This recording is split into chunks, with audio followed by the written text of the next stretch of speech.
Okay. Me and Alex are out here in this cornfield.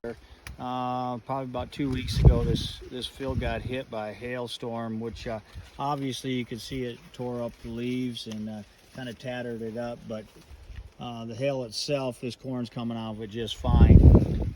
The interesting thing is, though, is it uncovered another issue out here because there's a fair amount of wind with it. And this is 11:85 a.m. planted on soybean ground.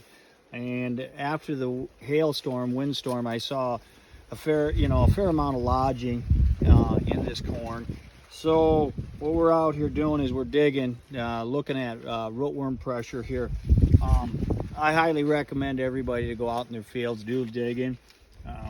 One thing I always say is, over 50% of the plant's below the ground. So it's more important to look at what's below the ground a lot of times than above the ground. But here's what we're gonna do. We're just gonna, dig up a plant. First thing I noticed is that it came out of the ground awfully easily. We're in extremely dry conditions here, but really what we're looking for, when I was out here with the producer after the hailstorm and we dug some of these plants up, we could find rootworm larvae.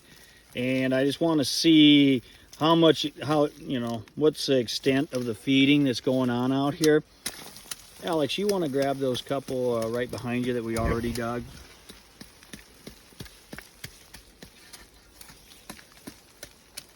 So what I was just showing Alex here is a lot of times you score roots on like a 1, 1.5, 2, 3. 3 I guess is basically the worst score you can get. And really what they're doing is they're measuring how many nodal roots are clipped off. Now you can see, yes, this plant here has some decent brace roots right here. But once you get past these brace roots back here, look at this. Look at all these roots that are completely chewed off, okay? Here's another one. Here's another one. I would score this probably, this one isn't quite as bad, but probably scored a 1. I mean, but it's substantial feeding. Another thing you'll notice is a lot of times when we have a lot of rain events, you'll get a lot of root rejuvenation or regrowth, and we're not seeing that because we've just been so extremely dry. We're just not getting that regrowth like the way I'd like to see it. Here's that plant I was just digging up. I always just dig it up. I take the spade and I just kind of tap it here. Oh, look at that right there, guys.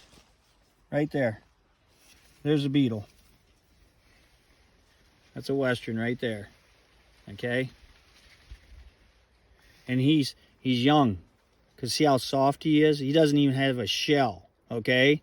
So that tells me that the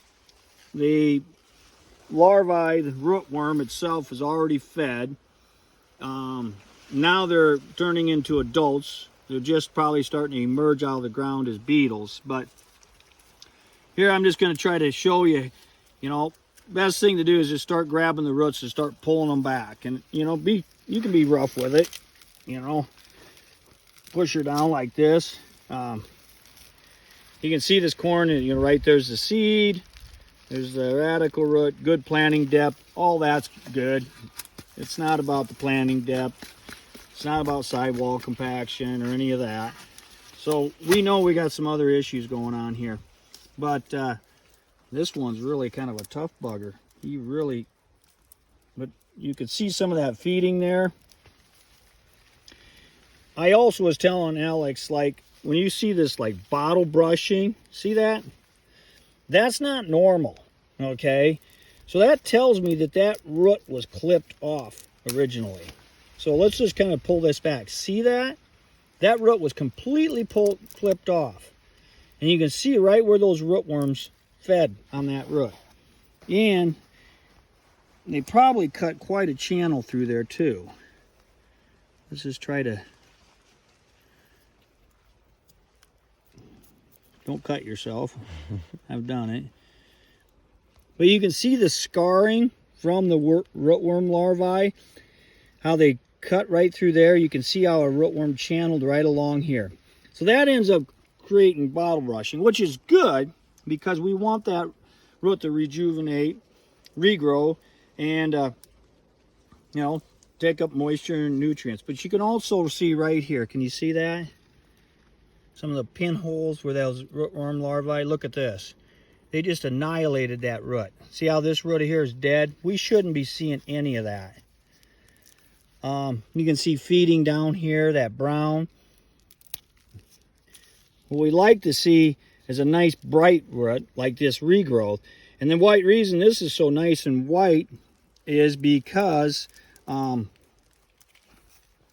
it's regrowth and, you know, the rootworm larvae haven't fed on it.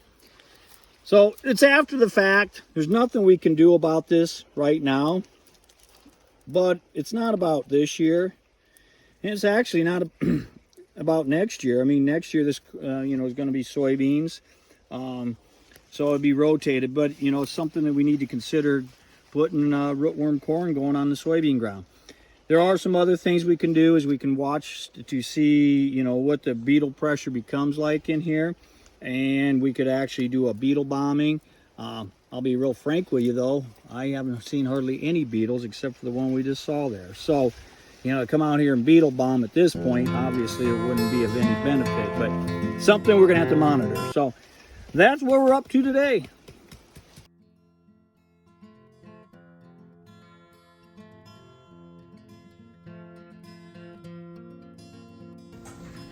The information contained in the multimedia content posted represents the views and opinions of the original creators of such video content.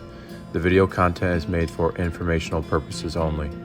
Although we believe the information is applicable under certain conditions and we do our best to make sure our content is accurate, Bullmeyer Inc. does not make any representation or warranties with respect to the accuracy, applicability, fitness, or completeness of the video content. The video content is not intended to be a substitute for professional advice or research.